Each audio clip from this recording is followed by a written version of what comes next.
नाही ते ते ते तर होईलच तुम्ही आहे ते परंतु ते होऊनच जाईन गुन्ह्याच्या पोराचं. पण विषयांना एवढा महत्त्वाचा आहे आता ह्यो. एखाद्या वेळेस तुमच्या कानावर आला आहे का नाही मला माहीत नाही. परंतु MPCचे जवळपास आता ही 1,00,000 पोरं आहेत. आणि मी शिर्डी नाशिकला होतो मी. मला अचानक फोन आला की फाशी घेऊ, आत्महत्या करू या विद्यार्थ्यांचा. अरे म्हणलं असं करू नका, मी लगेच पुण्याला येतो. आता मी पुण्याला आलो आहे, इथं कुठला तरी पूल आहे ती भिडे पूल. तर इथं नदीत पूर्ण पूर्ण जाम झालं आहे, इतके विद्यार्थी आहेत इथं.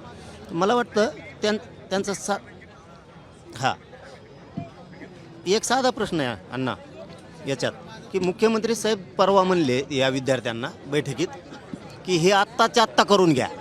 आमची अशी शंका आहे की एखाद्या वेळेस खालच्या अधिकाऱ्यांनी केलं नसेल एखाद्या वेळेस आणि मुख्यमंत्री साहेब त्या निवडणुकीच्या गडबडीत राहून गेले असतील, असंही होऊ शकतं. हे आमची तुमच्याकडून एकच आशा आहे अण्णा, यांना यांना वेळ वाढून द्या. हां, आणि नसता ही लिंक यांना ओपन करून द्या. मागची जशी तुम्ही MPCची वाढून दिली ती तुमचं श्रेय आहे. हां, 1,00,000 लेकरांचं कल्याण करा सगळ्या जाती धर्माच्या, एवढीच विनंती तुम्हाला. दिला अर्धा घंटा वेळ दिला. हो.